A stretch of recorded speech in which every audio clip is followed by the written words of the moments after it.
Muy buenas tardes a todos. Muchas gracias por estar presentes en este ciclo de charlas organizado por la Facultad de Arquitectura, Urbanismo y Geografía de la Universidad de Concepción en el marco del proyecto Anillo 210080 y Fondesit 12-014-29 y con el apoyo del Departamento de Geografía, el Programa de Doctorado de Estudios Territoriales del Sur Global y el Magíster de Análisis Geográfico. Quien presentará hoy es el doctor Luis Gómez Jenner, quien agradecemos haber aceptado la invitación. Él es licenciado en Química Ambiental, máster en Ciencias del Agua y doctor en Ecología. Actualmente es investigador postdoctoral en el Centro de Investigación Ecológica y Aplicaciones Forestales CREAT y también trabaja en el Centro de Investigación de Alta Montaña de la Universidad de Barcelona. Sus líneas de investigación son hidrología, limnología, biogeoquímica, ecología acuática, ecología del paisaje y química ambiental. La exposición durará aproximadamente 30 minutos y damos inicio a esta presentación titulada El ciclo del carbono en ríos de mañana frente a una hidrología cambiante. Muchas gracias, Luis. Puedes empezar. Muchas gracias, Sofía, por la introducción y también agradecerte a ti y a Alfonso Fernández por la invitación a este ciclo. Estoy muy contento. Y bueno, hoy he dividido la charla en dos grandes secciones. La primera es sobre el contexto general de lo que sería el ciclo del carbono y en especial el papel de los sistemas de aguas dulces en este ciclo. Y seguidamente lo que haré es explicar un seguido de ejemplos sobre la importancia del ciclo del carbono en ríos de alta montaña, ¿no? Y ponerlo en un contexto de cambio climático y en especial de estos cambios hidrológicos que se esperan debido al cambio climático.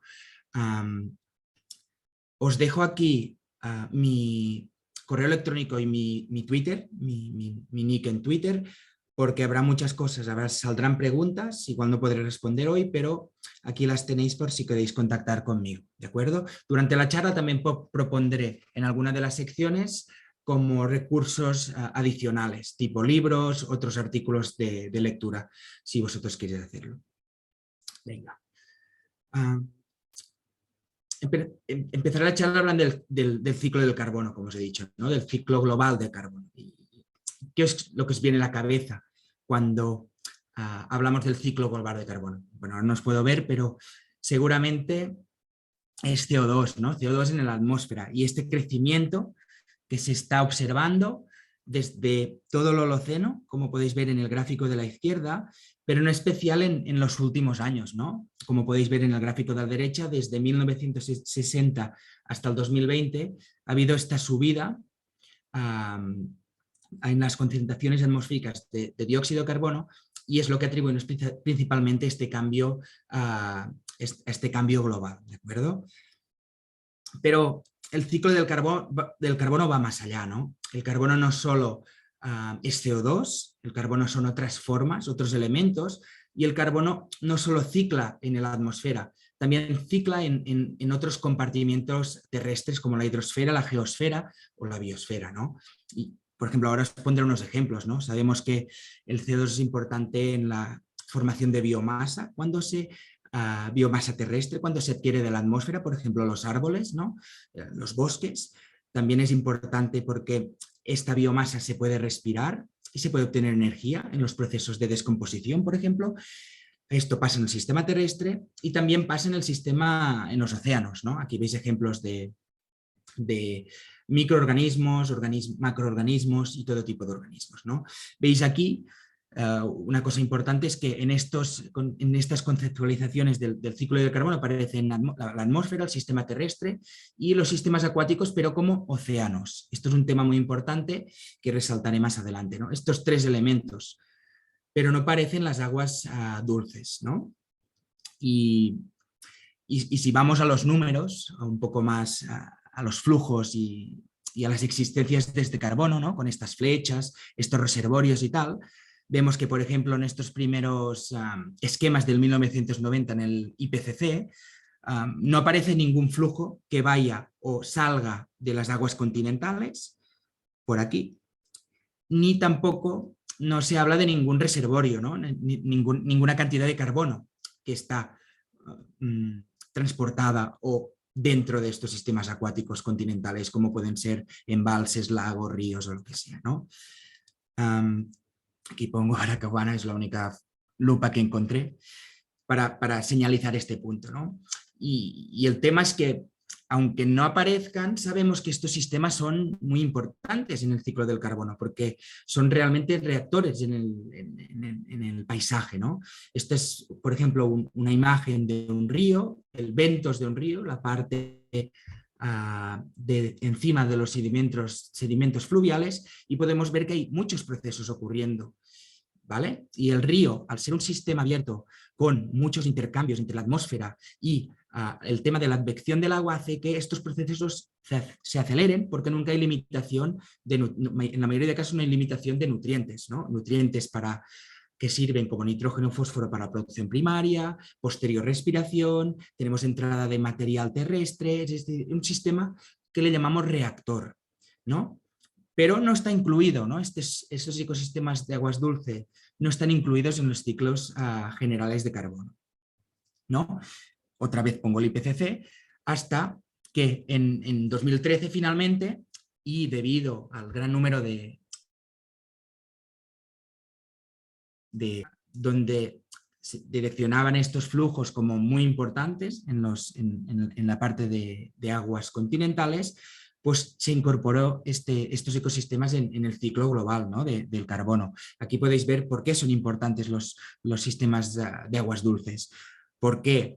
Porque exportan, ¿no? Estos 1,7 son petagramos de carbono por año de sistemas terrestres al océano, es decir, son grandes exportadores, son grandes emisores de CO2, emisores de CO2 y otros gases de efecto invernadero en la atmósfera. ¿Por qué? Porque las transformaciones de respiración aeróbica y anaeróbica también son enterradores, es decir, parte del carbono que entra de la atmósfera y de los ecosistemas terrestres se entierra en los sedimentos de principalmente lagos y embalses, y finalmente hay parte, ¿no?, que llega a los océanos, es decir, estos ecosistemas no solo son tuberías transportando carbono, pero también reactores. Esto es un punto muy, muy clave en esta primera parte, ¿no? Y esto es lo que hizo cambiar un poco la perspectiva esta, ¿no? La visión esta, que antes se pensaba, ¿no?, que los sistemas de agua continentales como los ríos, los lagos, los humedales, estaban desacoplados de la atmósfera y de la geosfera, solo transportaban carbono desde el suelo, desde el sistema terrestre a los océanos.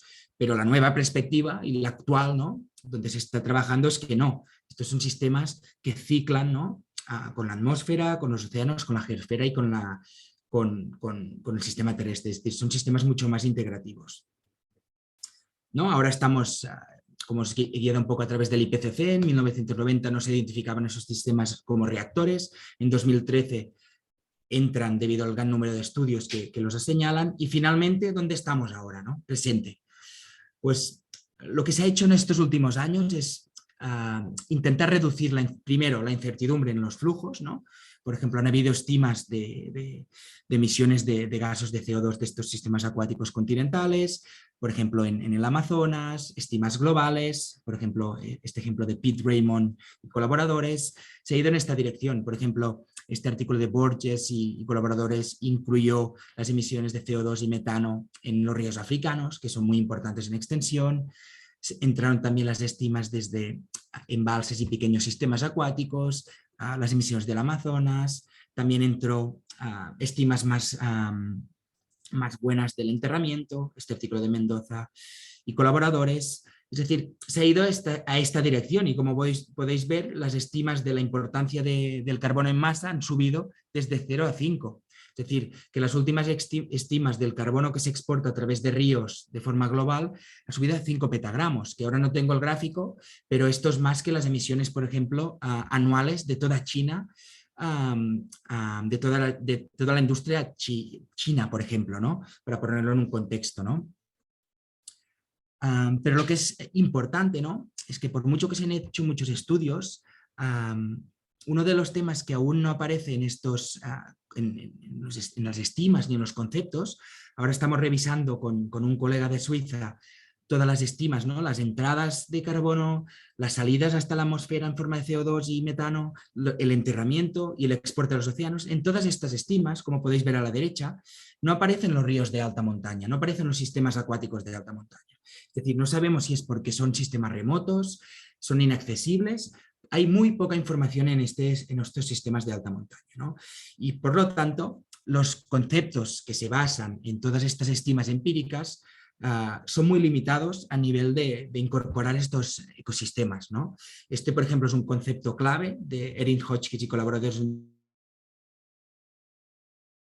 2015, de estos flujos de entrada lateral a los ríos de carbono, de exporte a la atmósfera, de exporte hasta los océanos y de metabolismo, ¿no? Que es cómo este carbono se transforma. Sería la ER, sería Ecosystem Respiration, y GPP, Gross Primary Production, ¿no? Sería este balance entre la respiración y la producción primaria. Los conceptos se basan en estudios principalmente en sistemas temperados y en sistemas boreales. Y estos sistemas sabemos que son muy diferentes que los sistemas de alta montaña. En estos sistemas hay muchos recursos de elementos como el carbono, nutrientes que entran de la cuenca a los sistemas acuáticos. Tenemos bosques, tenemos mucho carbono almacenado en humedales, en lagos. Por ejemplo, esto es un ejemplo, ¿no? Aquí vemos un sistema temperado, ¿no? Y podéis ver cómo todas estas hojas acabarán de alguna manera en el río y se descompondrán y entrarán en el ciclo del carbono, ¿no? Esto es como uno de estos sistemas en el sedimento. Esto es, como podéis ver, un sistema lleno de materia orgánica, ¿no? Sabemos que en los ríos de alta montaña esto no pasa, ¿no? Sabemos que los ríos de alta montaña, aquí a la derecha, podéis ver que son sistemas muy limitados en estos recursos de materia orgánica, ¿no? Esta materia orgánica hay muy poca acumulada en las rocas, en suelos muy poco, muy finos, ¿no? Con muy poca materia orgánica. Por lo tanto, es esperable que las entradas de materia orgánica desde cuencas de alta montaña a ríos de alta montaña sea muy limitada, ¿no? Como podéis ver aquí.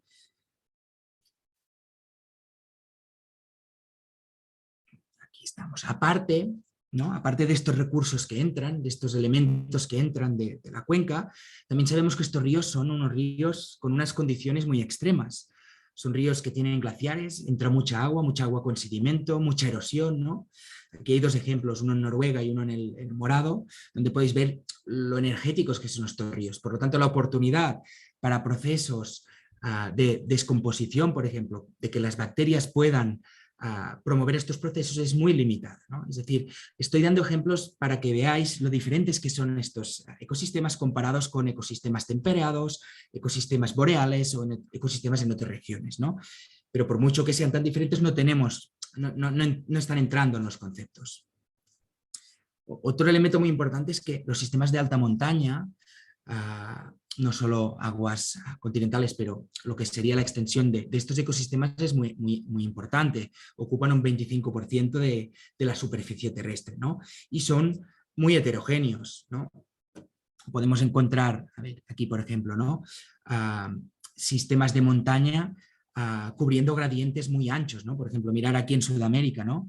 Como podéis ver, esto es la precipitación anual y hay un cambio latitudinal importantísimo. Es decir, tenemos sistemas de alta montaña en todo el mundo, pero muy contrastados, ¿no? Sistemas de alta montaña tropicales en Europa Central, en el Himalaya, en Siberia, en Groenlandia, en las Rocky Mountains, ¿no? Esto es un tema importante. Y otro punto muy importante es que los sistemas de alta montaña son lo que se llaman water towers, ¿no? Son sitios donde son proveedores de un tercio del agua mundial. Es decir, los ecosistemas aguas abajo, sistemas humanizados o naturales, dependen estrechamente del exporte del agua de los glaciares, de la nieve, en general de los sistemas de alta montaña, ¿no? Un punto muy importante. Y aquí es donde os quiero poner un poco de información adicional, por si la queréis leer, sobre esta importancia, un par de artículos, los dejo aquí.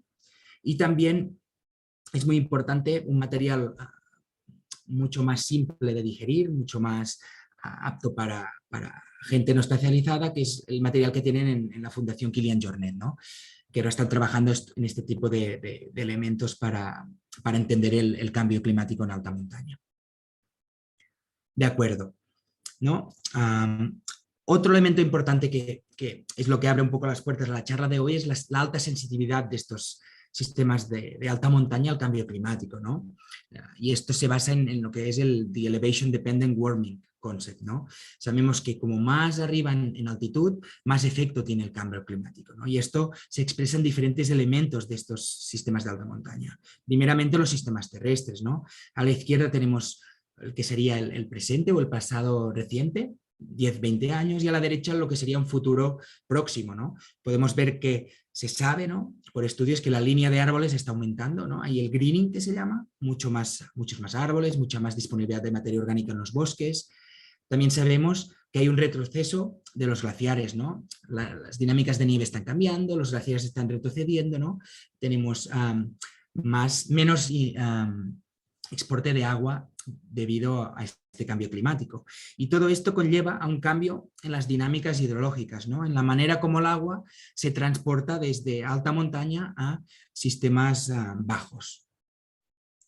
Y hoy me centraré principalmente, vuelvo atrás, en este círculo azul, que sería la hidrología de alta montaña, ¿no?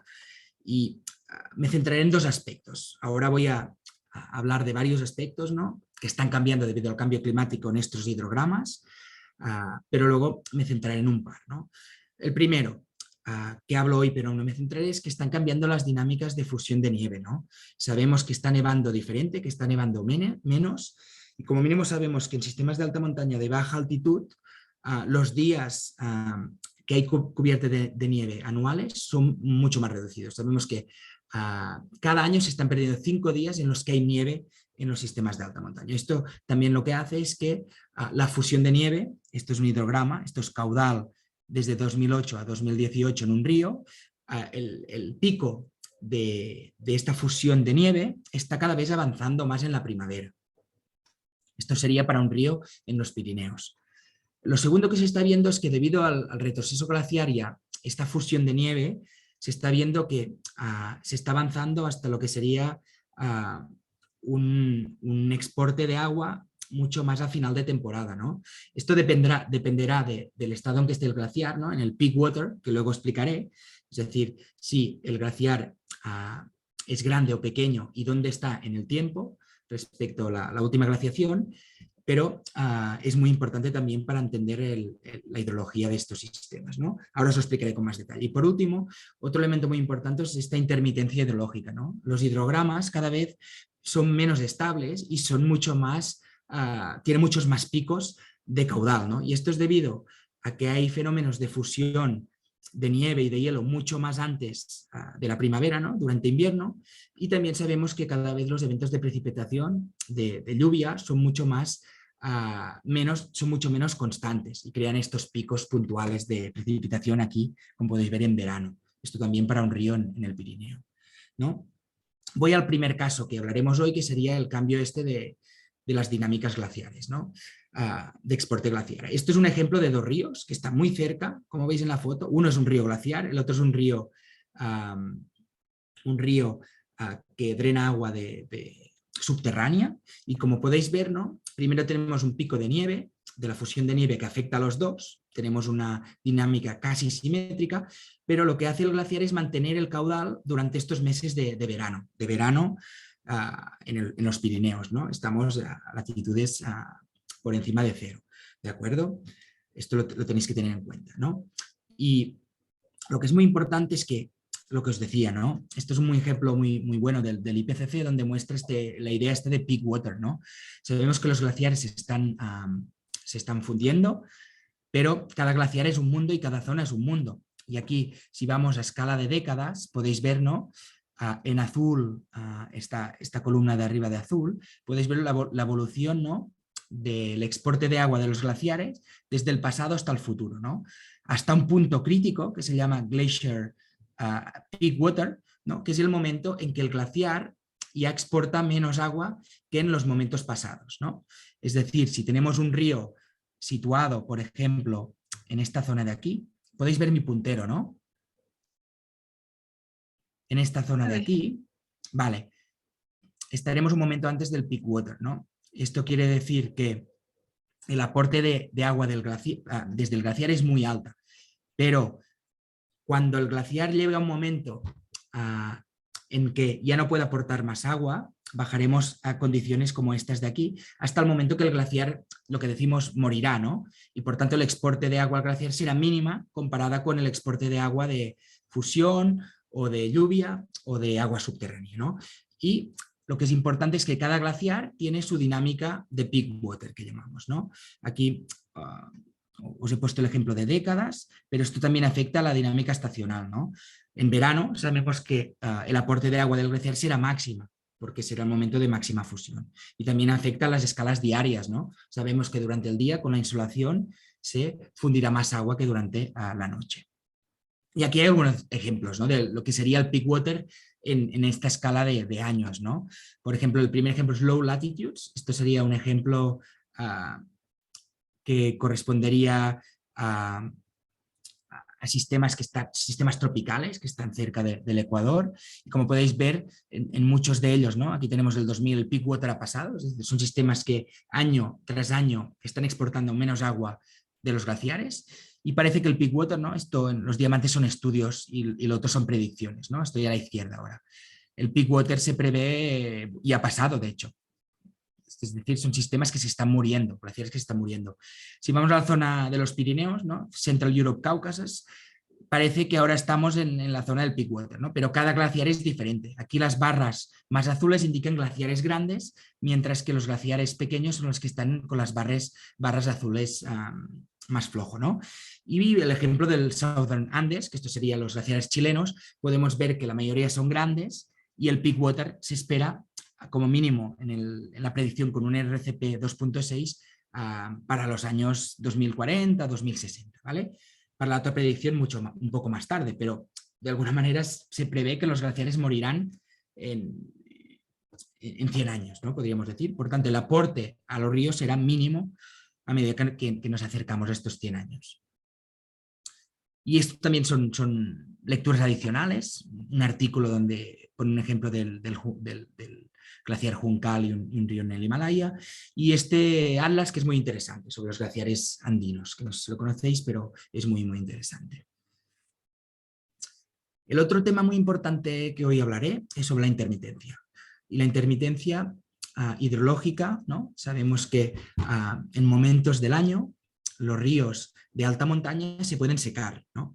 Por ejemplo, cuando el aporte glaciar es muy mínimo, por ejemplo, cuando son ríos que dependen de la nieve, es decir, pero las redes fluviales en alta montaña no son como las de la foto de la izquierda, son más como las de la foto de la derecha, son lo que serían intermitentes, ¿vale? Hay veces que hay agua, hay veces que no, y esto es un tema muy importante también a considerar.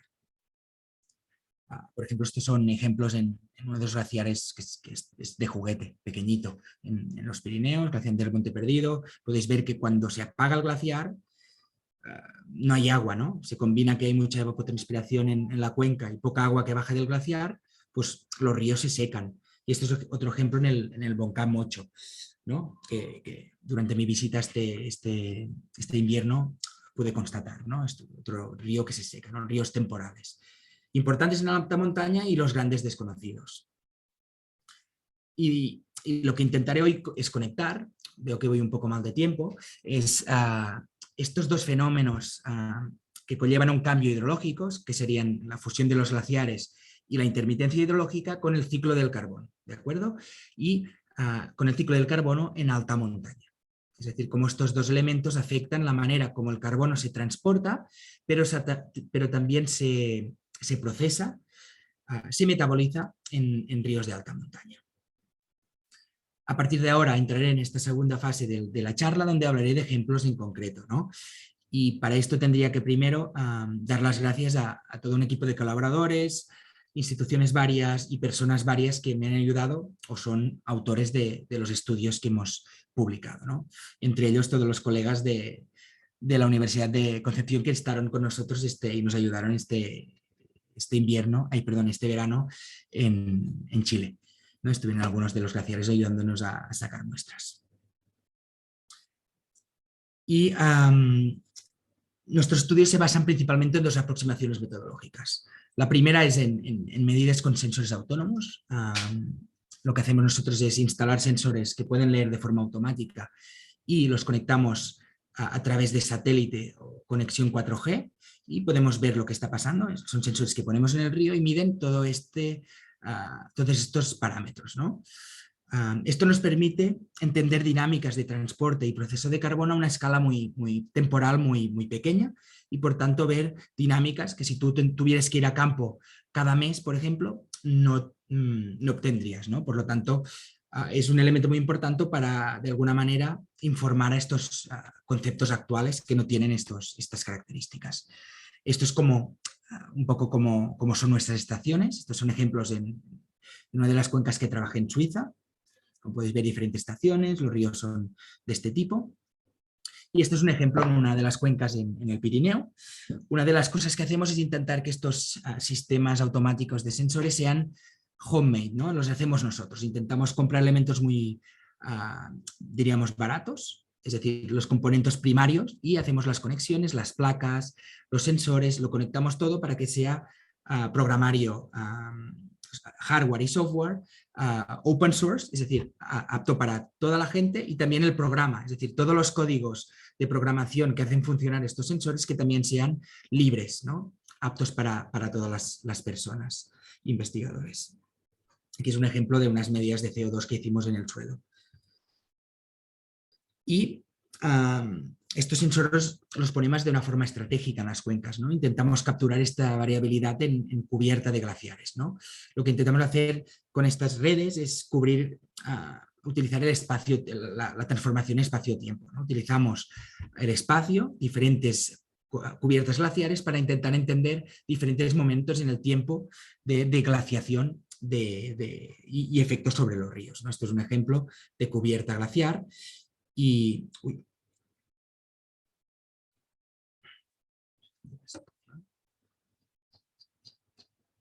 me he saltado.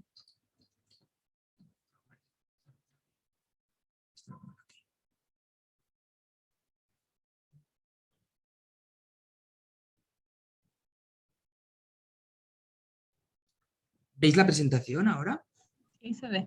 Es que se me va directo a las 70, voy a saltar, ¿de acuerdo? Okay. A ver, aquí. A ver si va bien. Sí, perfecto, ¿no? Ahora se ve un sensor aquí abajo, ¿no? Se ve, bien. Perfecto. Esto es un ejemplo, por ejemplo, este es un ejemplo de un sensor que mide la fluorescencia de las moléculas de carbono, y con él os explicaré un primer ejemplo, ¿no? Lo tenemos allí midiendo, y lo que hacemos es transformar estos datos de medida de fluorescencia a DOC, que es carbono orgánico disuelto en el agua del río, para intentar entender cómo cambia, ¿no?, con diferentes grados de glaciación, el exporte de carbono, ¿no?, el carbono que se transporta en los ríos de alta montaña. El DOC, el Dissolved Organic Carbon, es muy importante porque es un elemento que entra en la cadena energética de los microorganismos en los ríos, pero también aguas abajo en los lagos y en los sistemas que hay, ¿no? Y esto es una relación, y esto es un poco la forma que tienen estas curvas de carbono orgánico disuelto.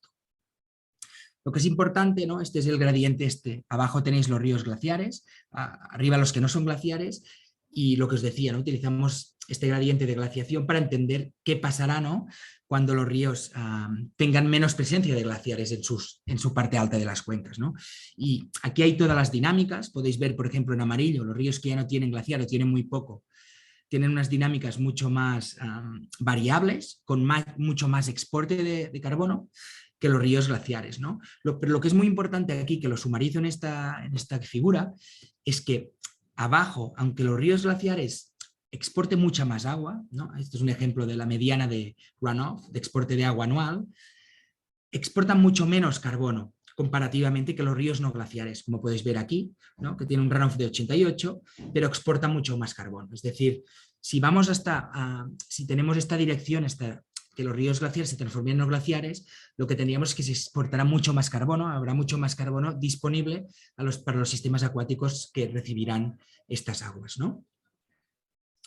Otro ejemplo, transformaciones. He hablado primero de transporte de carbono, ahora hablo de transformaciones. Para esto utilizamos 3 ríos de una hidrología muy contrastada, un río glaciar, un río puramente que depende de la fusión de nieve y otro río que depende del agua subterránea, y lo que hicimos es medir oxígeno como trazador de los procesos metabólicos. Sabemos que el oxígeno es un elemento muy importante porque forma parte de los procesos de producción, ¿no? Se genera oxígeno cuando se produce, cuando los organismos autótrofos utilizan la materia orgánica para producir oxígeno, para producir biomasa, y también este oxígeno se respira en los procesos de respiración y se genera CO2, ¿no? Y utilizamos, esto me lo paso, utilizamos el oxígeno para entender las dinámicas, ¿no?, temporales de 3 ríos tan contrastados. Y como podéis ver, el 100% sería el equilibrio de oxígeno con la atmósfera. Podéis ver un río glaciar y podéis ver primero el invierno. Los 3 ríos son muy similares. Podríamos decir que los ríos están en esta fase durmiendo. Estos son datos obtenidos a cada 10 minutos. Y durante la fase abierta que decimos, o cuando no es invierno, cuando desaparece esta nieve, aquí las dinámicas cambian mucho, ¿no? Podemos ver, por ejemplo, el río glaciar como pasa casi todo el tiempo el oxígeno en saturación, ¿no? Muy equilibrado, ríos muy dinámicos donde el intercambio de oxígeno con la atmósfera es constante y tiende a la reiración, pero lo que es muy interesante es que el río que depende de la nieve, es decir, que no tiene un aporte glaciar, tiene estos cambios diarios de oxígeno. Estos cambios diarios de oxígeno son importantes porque informan sobre procesos metabólicos que pasan dentro del río, ¿no? Es decir, producción primaria, ¿no?, que generaría oxígeno, principalmente durante el día, y respiración, que sería durante el día y la noche, ¿no? Y esto lo pusimos en un concepto, es un tema que está publicado, y lo que pudimos ver cuando hablamos de potencial de GPP, que sería esta parte verde, podemos ver es que los sistemas glaciares tienen un máximo potencial de producción primaria, de producción de algas y por lo tanto de alta actividad energética en momentos muy concretos, ¿no?, que sería justamente antes de que haya influencia glaciar, ¿vale? ¿Por qué? Porque hay más luz en el sistema debido a que hay menos turbidez, y al final de esta fase de influencia glaciar. A diferencia, los ríos que dependen de la nieve, que no tienen influencia glaciar, son mucho más claros y el potencial de producción primaria, de metabolismo, es mucho más constante y elevado durante todo el verano. Y ahora de momento no hablaré de los ríos que dependen de agua subterránea, ¿vale?, para hacer este contraste entre ríos glaciares y lo que pasaría en un futuro cuando todos los ríos sean ríos de tipo nival. Otro elemento que estamos trabajando es el tema de la intermitencia, como os comentaba antes, ¿no? Que sería el tema de la intermitencia hidrológica, es decir, cuánto durante el año el río lleva agua y cuándo no, ¿de acuerdo? Y esto lo estamos trabajando en ríos de alta montaña que dependen de glaciar o que no dependen de glaciar, ¿de acuerdo? Utilizamos unos sensores muy sencillos que miden conductividad y por tanto presencia de agua cuando hay conductividad, y cuando nos mide cero conductividad, absencia de agua. Este es un ejemplo de cómo estaría colocado en el río, se ve muy poco aquí.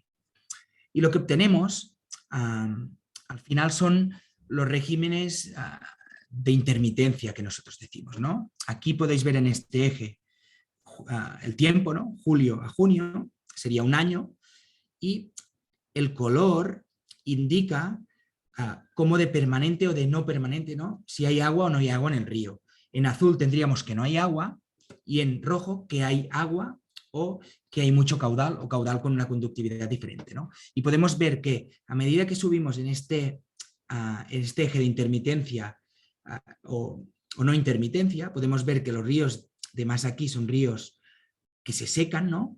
En azul oscuro se secan mucho tiempo, hasta ríos que tienen un régimen mucho más permanente. Es decir, tú vas al río y te piensas que siempre fluye, pero muchos de los canales en redes fluviales de alta montaña están secos.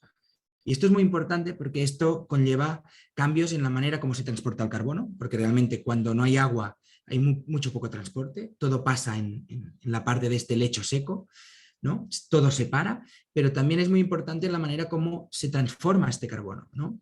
¿Por qué? Porque estos sistemas tienen unas dinámicas mucho más diferentes. Todo pasa en la parte de liporreos que decimos, que es la parte de sedimento de los lechos secos, ¿de acuerdo? Y aquí, por ejemplo, os pongo un esquema. Aquí en la izquierda podéis ver la variabilidad, ¿no?, de permanencia o intermitencia en los ríos, desde rojo a azul, ¿no?, que es muy variable. Y aquí abajo podéis ver, ¿no?, desde permanente a no permanente, cómo de diferente es la conductividad y la temperatura, ¿de acuerdo? Entre rojo y verde, por ejemplo. Y aquí podéis ver los diferentes... midiendo la temperatura y midiendo la conductividad, se puede ver muy fácilmente el origen del agua, ¿no? Desde agua subterránea, glaciar, agua que viene de nieve o agua que viene de la lluvia, ¿no? Tiene señales muy diferentes de conductividad en el eje de las X o temperatura, ¿de acuerdo? Si queréis saber el origen del agua, midiendo conductividad y temperatura, ya es suficiente, es un modelo bastante explicativo. ¿De acuerdo? Y todos estos ejemplos que os he puesto se basaban en sensores de campo, es decir, nosotros colocamos un sensor, volvemos a casa y tratamos los datos, pero esta parte que os hablaré ahora se basa en estudios de campo, ¿no? Estudios en que tú vas al campo y tomas o muestras o mides in situ ciertos parámetros, ¿no? Y puede ser de este tipo, ¿no? Que hacemos medidas de campo, pero hay otro tipo de estudios de campo que son lo que serían estudios manipulativos, ¿no? Que son estudios que tú no mides las condiciones naturales del río, sino que las manipulas, ¿no? Por ejemplo, estudios manipulativos podrían ser estudios para estudiar el cambio climático, por ejemplo, aumentando el agua del río. Tendríamos un canal lateral, aumentaríamos el agua, cambiaremos el régimen hidrológico, como en este caso, ¿no? Podéis ver aquí a la derecha un río de referencia con una dinámica muy estable, y aquí a la izquierda un río con una dinámica mucho más cambiante. Se ha modificado y por tanto podemos estudiar cómo efectos del cambio climático en la hidrología modifican los parámetros que nosotros queremos estudiar. Otro tipo de experimentos manipulativos serían experimentos de adición de solutos, por ejemplo, adiciones de nutrientes, ¿no? Queremos saber qué pasa si el carbono que entra al río está cambiando, pues añadimos este tipo de carbono que esperamos encontrar en un futuro. ¿De acuerdo? Hoy os voy a hablar de un ejemplo, de un proyecto que estuvimos realizando en Chile este verano. Y para esto es un experimento de tipo campo, del segundo tipo, no se basa en sensores sino en medidas en campo, y para esto tengo que poner un poco de contexto, y es un poco la idea esta de sobresaturación de las aguas continentales, ¿no? Como os he dicho, las aguas continentales como los ríos o lagos tienden a estar supersaturados en respecto al CO2. ¿Qué quiere decir supersaturados? Que la cantidad de CO2 que hay en el agua disuelta es más alta que en la atmósfera. Y esto es básicamente porque, como os he dicho, los modelos que tenemos para ríos temperados y tal, las entradas de recursos como materia orgánica del bosque lo que hacen es que aumentar estos procesos de respiración y por tanto de generación de CO2, ¿no? Aquí podéis ver lagos o ríos que están a la derecha de esta línea roja, por tanto del límite de saturación. Y esto es un estudio global donde muestra que de forma relativa a la atmósfera los ríos están sobresaturados en CO2. Pero como os he dicho, los ríos de alta montaña creemos que no siguen esta regla. ¿Por qué? Porque los recursos de materia orgánica son muy limitados, ¿no? Como os he dicho antes, y están organizados de forma muy heterogénea en el espacio. Por tanto, esperamos que la entrada de materia orgánica a los ríos sea muy limitada. Segundo, como os he hablado antes, son sistemas donde hay una erosión ambiental muy importante. Y por último, son sistemas que son comúnmente, que se sabe que son sistemas donde los procesos de meteorización en la cuenca, ¿no? La meteorización sería esta obtención de solutos que están en las rocas cuando hay un ataque de un ácido, son muy importantes, ¿no? Por lo tanto, esperaríamos que estos sistemas que no sean sobresaturados en CO2, pero subsaturados, es decir, que la concentración de CO2 en las aguas de ríos glaciares esté por debajo del equilibrio con la atmósfera. Para hacer esto, para testar esto, lo que hicimos es medir una serie de parámetros, entre ellos el CO2 en un gradiente latitudinal a Chile, lo hicimos este enero, y cubrimos diferentes biomas, recubrimientos de glaciares en las cuencas y tal. Este serían los 18 glaciares que estudiamos, ¿no? Y lo que hicimos es medir CO2 en todos estos glaciares para testar si realmente, ¿no? Esta pregunta de aquí, ¿son los ríos glaciares saturados o insaturados? Y lo que vimos es que mayormente, podéis ver el eje de la SIS, son subsaturados, ¿no? Hay algún río sobresaturado, pero mayormente son subsaturados en CO2. ¿Y por qué? Pues principalmente porque la acción del glaciar, la acción de erosión mecánica del glaciar lo que hace es a liberar este polvo glaciar, ¿no? Que se transporta, este color blanquizo, ¿no? Lo que se llama sedimento glaciar, y este sedimento es un substrato perfecto para poder meteorizarse, ¿no?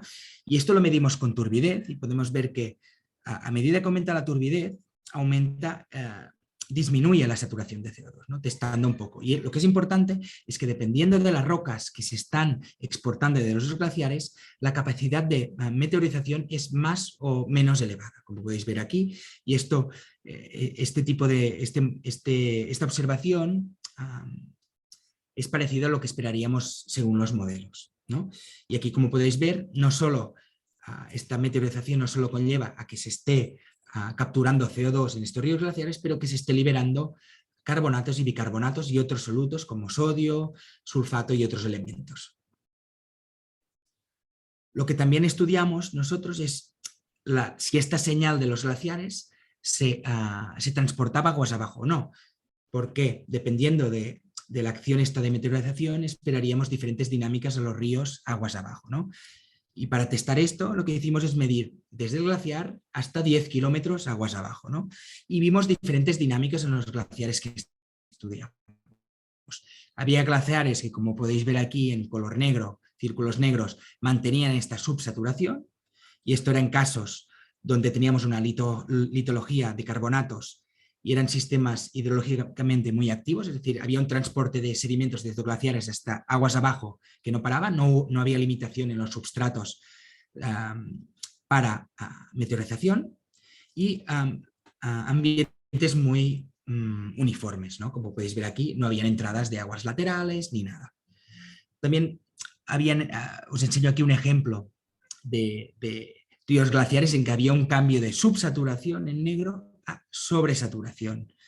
Y esto lo encontramos en sistemas de litologías variables, pero muy importante, lo encontramos en sistemas, en paisajes donde habían entradas laterales importantes, ¿no? Como este sistema que veis aquí, que esto es un tributario de agua subterránea que entra al río principal. Esto lo que hace es de alguna manera atenuar, enmascarar la señal del eje principal glaciar, ¿no? Y podéis ver aquí que tiene esta forma de tijera. Este es otro ejemplo de una entrada, este es el río Yelko, y es una entrada lateral que cambia la química del agua, ¿no? Del carbono que está transportado en el eje principal. Y por último, encontramos otro caso, que serían glaciares, ríos glaciares en que el agua está sobresaturada en CO2. Este es un ejemplo de un río esto sería el glaciar Villarrica, y como podéis ver, este es un ejemplo que se mantiene la sobresaturación, ¿no? Y esto lo encontramos en un sitio con menos sedimento, aunque no lo parezca aquí en este agua, lo midimos y hay menos sedimento, y en geología volcánica. Esto indica que podrían haber procesos de meteorización de tipo con sulfatos, ¿no? Que, como sabemos por la teoría, lo que hacen no es capturar CO2, sino generar CO2 de forma química. En general, en nuestros 18 sistemas esperamos dinámicas de este tipo. Hoy os he explicado 3 dinámicas: mantenimiento de la subsaturación, mantenimiento de la sobresaturación y este cambio a medida que vamos aguas abajo, pero esperaríamos que puedan haber otras dinámicas más complejas. ¿De acuerdo? Y para terminar un poco con la charla de hoy, intentaré sumarizar un poco los resultados de los estudios que hemos ido trabajando durante estos últimos años. He hablado, ¿no? de este peak water, ¿no? Que es lo que pasa antes de que un glaciar muera, ¿no? Este before peak water, ¿no? Tenemos este momento donde la influencia glaciar es importante, el peak water donde la influencia glaciar es máxima, ¿no? El glaciar cada año exporta más agua glaciar con respecto al agua de nieve o de precipitación o groundwater, y el momento post-peak water, que sería el momento donde el glaciar o la influencia glaciar sobre el río se está apagando. Intentaré hablar de los procesos que hemos visto, ¿no? Primero el transporte de carbono, de carbono orgánico disuelto. Hemos visto que antes del peak water esperaríamos que esta influencia, que este transporte de carbono sea baja, ¿no? Porque sabemos que el glaciar actúa como de alguna manera, diluye la señal de carbono, pero sabemos que a medida que los glaciares se vayan fundiendo y haya más dependencia, ¿no? Los bosques suban a más altitud, más materia orgánica y haya menos exporte de agua de glaciares, el transporte de carbono será más alto, ¿de acuerdo? Esperamos que haya más exporte de carbono.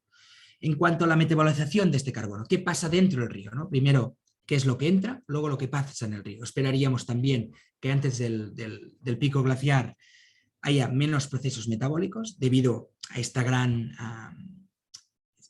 energía, esta gran turbulencia que hay en los ríos, que dificulta los procesos metabólicos dentro del río, pero a medida que se vayan apagando los glaciares, esperaríamos que la producción primaria en los sistemas, ¿no? Haya más producción de biomasa, las bacterias estén más contentas en estos sistemas y por tanto más actividad biológica.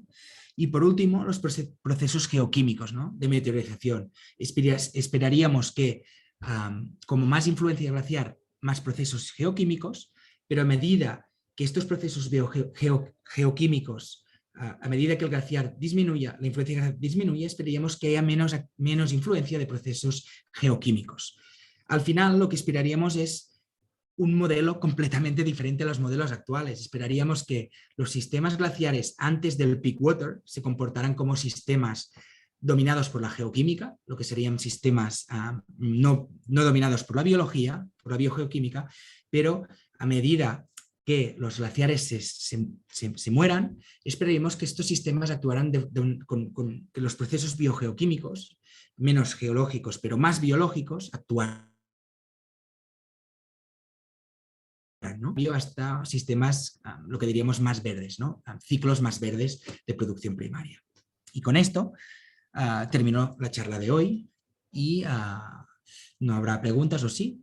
Estoy aquí para las preguntas, si no ya sabéis que podéis contactar y preguntar lo que queráis. Y perdón porque me he pasado un poco del tiempo, por lo que veo. No, está bien. Muchas gracias, Luis, por tu presentación. Súper complejo el tema, muy interesante también. Yo te quería aprovechar de hacer unas preguntas, aunque igual en la última diapositiva como que me respondiste un poco, era sobre el peak water y la saturación de dióxido de carbono en el agua.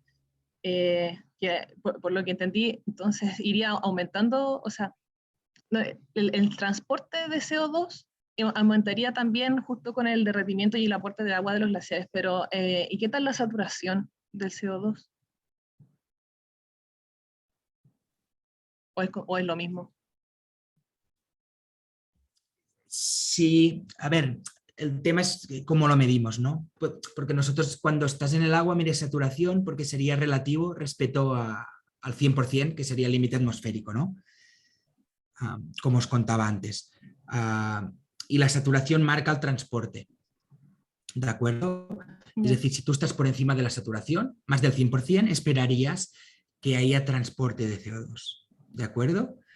Pero si estás por debajo, lo que esperarías es que el transporte sea mínimo, es decir, que no haya de hecho transporte. De hecho, cuando explicaba el modelo basado en la meteorización, lo que esperaríamos es que haya una entrada de CO2 desde la atmósfera al río, es decir, que el río actuará como sumidero de CO2 y es lo que se está viendo. ¿Por qué? Porque el CO2 cuando se disuelve en agua lo que forma es el ácido carbónico y estos protones son los que atacan a los substratos, que son a los substratos, el sedimento que es muy reactivo, ¿no? Que dejan ir los glaciares, es decir, el protón viene del CO2, por tanto entra en el río y los substratos estos, los sedimentos glaciares, son el substrato para que se meteoriza, es decir, la roca que es atacada por el CO2, ¿de acuerdo? Y un poco lo que estamos viendo en glaciares grandes que dejan ir mucho sedimento es que este transporte, esta dinámica de meteorización no solo pasa cerca del glaciar, pero pasa incluso en los lagos que están a 20 kilómetros. Estamos encontrando que el equilibrio con el CO2, la saturación está a 10-20%. ¿De acuerdo? No sé si te he explicado exactamente esto, pero Es un tema complejo que podría hablar de esto durante un rato. Sí, sí. ¿Alguna de las personas que se conectaron con nosotros tiene alguna duda, alguna consulta? Sí, no sé si me escuchan bien. Sí, se escucha Sí, bien. Nicole. Ya. Bueno, voy a tratar de explicar bien mi pregunta, pero no sé si se entienda. Lo que pasa es que si bien ustedes detectaron un patrón como de comportamiento, como antes y después del peak water, ¿qué pasa? O sea, este patrón se repite igual, por ejemplo, acá en Chile como en Europa, pero esto tiene que ser estudiado por un máximo de tiempo o un mínimo de tiempo, por ejemplo, no sé, un año, para ver si es que esto tiene como una variación estacional solamente o tiene que ser como un estudio como más prolongado en el tiempo para ver cómo en qué etapa se encuentran los ríos que provienen de los glaciares. Es muy interesante y se entiende muy bien, Nicole. Ya. Sí, a ver, yo, mira, te respondo rápido. No hay ningún estudio ahora ¿Mm? que haya trazado lo que sería toda la dinámica esta, ¿no? Que estoy explicando yo, before peak water y glacier has melted away. Estáis viendo la diapositiva, ¿no? Como Sí. podéis ver aquí, esto depende, es una dinámica que, que, que es de décadas. Los glaciares que se han muerto, por ejemplo, los nuestros en los Pirineos, pues se murieron hace 20 años, 30, 40, 100, o se está muriendo ahora. Es decir, no hay estudios que hayan trazado todo. Y los glaciares grandes aún estamos entre el before peak water y el peak water, ¿vale? Y esto, claro, no se ha sincronizado con los estudios. Es decir, te diré que no hay un estudio que como mínimo a nivel de carbono, esté tratando toda esta dinámica. Y por otro lado, lo que os contaba, utilizamos esta aproximación de espacio-tiempo y en un sitio en concreto, ¿vale? Porque tampoco los estudios son limitados, esto se tendría que hacer en diferentes regiones, diferentes latitudes, y utilizamos el espacio-tiempo, que sería utilizar, ¿no?, varias cuencas con glaciares de diferentes dimensiones y por lo tanto diferentes influencias sobre el río para intentar entender el tiempo, ¿de acuerdo? Pero estamos combinando espacio y tiempo, ¿de acuerdo? Es decir, esto es un modelo que tiene sus críticas y es la manera como lo estamos haciendo. Intentar lo que os contaba, intentar utilizar el espacio para poder prever en el tiempo, ¿no? Y saber que los glaciares que actualmente tienen muy poca cobertura glaciar serían glaciares que están ya muriéndose, ¿no? De alguna manera. Esta es la aproximación que estamos utilizando o que se está utilizando ahora mismo, ¿no? ¿Y el estudio Claro, que se hizo acá en Chile, durante cuánto tiempo lo hicieron? claro, este estudio es una foto muy concreta. Nosotros lo que intentamos es intentar ir al momento del peak water, pero puntual durante el año. Es decir, fuimos allí durante lo que esperábamos que fuera el punto de máxima fusión anual, ¿de acuerdo? Pero, claro, cada glaciar de los 18 que trabajamos, esto es muy interesante porque en el Glacier Atlas aparece algunos de los glaciares que estudiamos, está en un momento de esta escala decadal del peak water diferente. Es decir, y esto puede ser muy importante por los sedimentos que transporte. Igual hay un glaciar que ya no está erosionando muy poco y por lo tanto está exportando muy poco sedimento y por lo tanto la subsaturación esperada por la meteorización será más baja. Es decir, claro, esto es uno de los grandes temas difíciles de abordar con una visión puntual. Sí, sí. Entiendo. Muchas gracias. De nada, gracias a ti, Nicole. ¿Hay más preguntas? Bueno, si no, te damos nuevamente los agradecimientos, Luis, por hacer esta charla muy interesante. También quedará grabado y se subirán a los canales de YouTube del Proyecto Anillo. Y muchas gracias a los participantes y también nuevamente al expositor por haber aceptado la invitación a esta charla. Muchísimas gracias por la invitación. Un saludo, Ramón, que te veo por aquí. No sé si está aquí. Ya. Muchas gracias, Sofía, por estar aquí. Gracias. Gracias. Chao. Hasta luego. Chao. Chao, chao.